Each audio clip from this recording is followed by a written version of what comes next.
Predator Badlands, the third project of the Predator franchise that's been under Dan Trachtenberg, and I enjoyed the first two films that he's done already in this franchise, which is Prey and Killer the Killers. And I just could not wait to see what he was going to do in this movie after I saw an extended trailer at CinemaCon. The film is set in the future on a remote planet where we see a young Yacha named Dak, who's been ousted out of his clan for being too weak, and he has to prove himself to his clan. So the movie focuses on Dak feeling that he's the weakest, and he has to prove himself to the clan by killing the most strongest thing that's out there.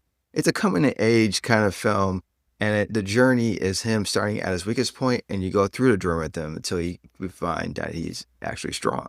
Dak goes to this dangerous planet called Jenna, where he's out of his league, but he finds an unlikely ally in Thea, who's played by Ellie Fanny, who plays a remarkable job playing a synthetic robot, basically to help him on this treacherous journey to find the most ultimate adversary. This movie has a different take than a typical Predator film. Rather than being the villain, it's actually Dak is the protagonist of this film. And I like that because you get an opportunity to dive more deep into the Yachi's lore. You get to see a little bit of their culture, a little to see how they think, how they do things. The strong parts of this film is, of course, the action, but also the growth of our characters. We get this like sci-fi, Star Wars-esque buddy adventure with our characters.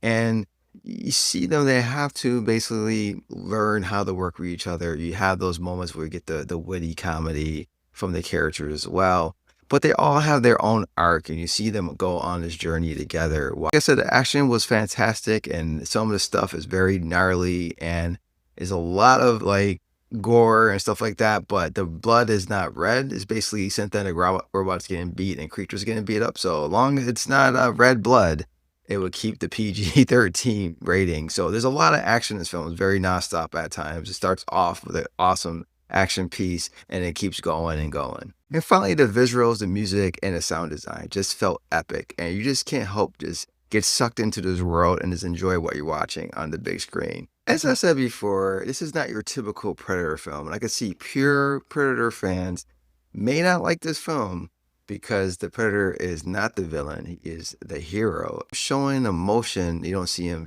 showing sympathy, empathy, any of those things.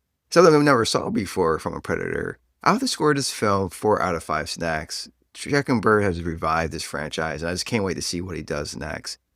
And this might be one of my favorite Predator films of all time. I think this is a good film to go to the movie theater, especially on the biggest screen possible, enjoying your favorite snacks. Have you watched Predator Badlands? Let me know in the comment section below. Thanks for watching.